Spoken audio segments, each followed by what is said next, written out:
Omwebembezi w'ihanga General Yoweri Kaguta Museveni yasime kanisa ya Uganda ahabwo kwiha abakazi omu biyungu ekabashitamisa aha meeza. Ebyabira bizombo tumwabwe obwashoma omuhwezi wa speaker w'ishengero ry'ihanga Right Honorable Thomas Tayebwa aha mukoro gwo kushaba ogwo kuhendera keherero ka bishop ba Burenge Rwizooba abakiri mu ntebe hamwe n'abahumwire otireho n'abakazi babo. Okweherero oku kukatandika olwakashatu kandi kwahenderera izooba bwanyuma yo kumara ebiro bina. Konka yagako kyamushemeza kukira nokuranga mu conference eki mudire n'abakyala banyu appreciate the involvement of spouses in this conference. Because the strength of leadership starts with the family. Omubutumwa bw'omwebembezi w'ihanga yahiga abakristaayo okurwanisa obworo mu maka barukurabira omu buhingi n'oburiisa bw'omutindo.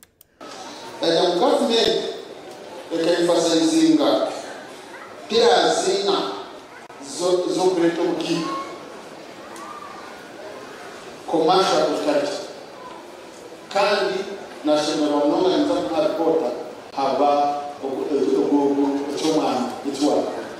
We Right Honorable Thomas Tayebwa mu bigambo bye yajumirira amarwa agumuzangaza kumaraho amagara g'abantu. Amarwa kisiranicha ekyakali esigara n'olesesa gyebizibemibye kwena ngoleso yeke torondo kwagando libokuli.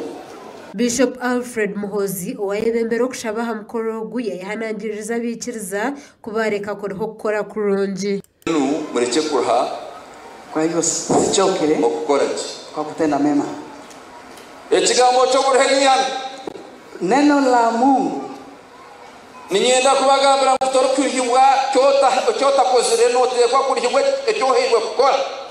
Bishop Sheldon Mwesigwa ori omureberezi wa Ankore yashaba president okubahengenderwaho okwetorera ihanga buri muntu kukyebeza amagara ge. Murage mu police eyo kureba ngo abantu bitu bakebera amagara gabo abantu bari kubi so kugenda ngena n'abashaho bakebera pressure bakebera shikari bakebera mesho bakebera na sirimu okati Trump kuya kwa sirimu tekicheberwa nabwe nekiri ahagataho. Abantu bikiriza nabo bayereka kushemerwa abo kutayisa okweherera oku omu bureberezi bwabo ekintu ekibagira ngo nikyegesa munonga. Magashani njara w'umuturage nisima ruhaga rw'eki twarebe izoba bakoresheje y'ababishops bona n'abakazi babo kurebereza bwitu twatunga ikintu cy'amani kandi na munonga kita kustayo twaganya mu munonga abo kuba nengereye izoba n'abana bitu na munonga abana bitu abato yandi cyaci tujya mu tsa kutubera icyo mugashono sima bishop na mama abo turetereje itwe nkaba kristayo naraba kristayo abarebeki ekyegese kikurekiryo mu ryeki no kugira ngo korazare omwana nobu yakuba yakuzire omugume heihi ogende n'omworora ekyo nikimanyisa kugira ngo ebiwabire oteganire ebiwaronzire okarondera abana korarijeho bitagenda niwe kureka bigumizemo.